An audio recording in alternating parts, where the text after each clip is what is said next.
The Embodied Research Methodologies Symposium today is a gathering of lots of diverse scholars and researchers and practitioners. The theme of it is Embodied Methodologies, and there's been a really wide variety of presentations, both in terms of the kind of disciplinary orientation, but also in terms of the formats and ways of presenting. People have described and or performed their therapeutic work, all related to the theme of the idea about the presence of the body in research, in life, in therapy.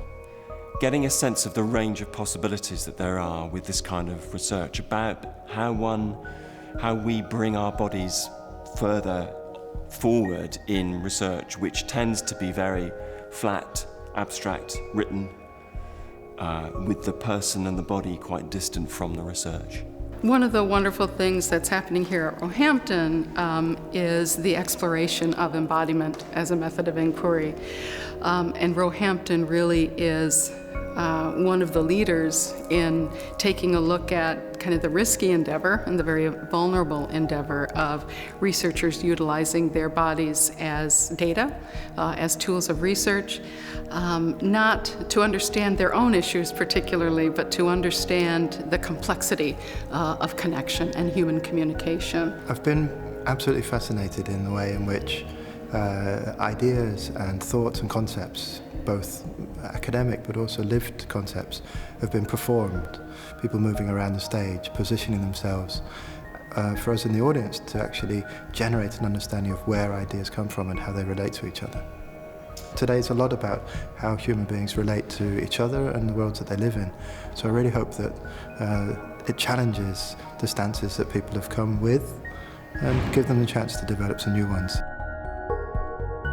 I've done a presentation of an autoethnography about the experience of not being a therapist, having been one for 10 years.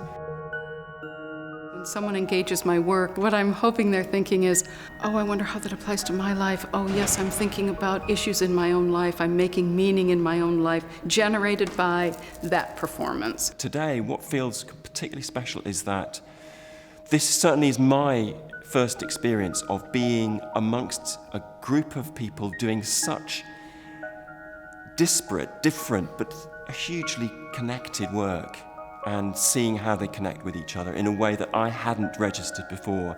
I think the presentations, the performances we've had have been really rich and very inspiring, and actually they give you, because they're so multidimensional, the presentations, it gives you a lot to work with and a lot to think about, and a lot to take away.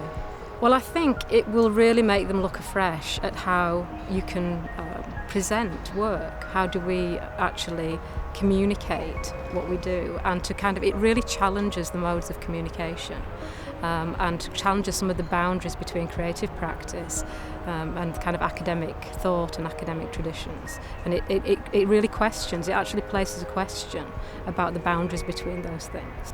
So what's really struck me about today is how different scholars and researchers across the arts, humanities and sciences are able to come together and look at shared issues of knowledge production, of ethics and of subjectivity, and see how that unfolds in different forms through different disciplines. The presentations have evoked both cognitive, intellectual, discursive responses, but also affective responses. There's been an emotional engagement, and that's really helped all of the participants to respond on lots of levels. What today is giving people is a sense of how we can further get out of our disciplinary boxes and make more connections with each other. I'm going to go back and take a lot of new, fresh ideas and inspiration back to my own research and my own work.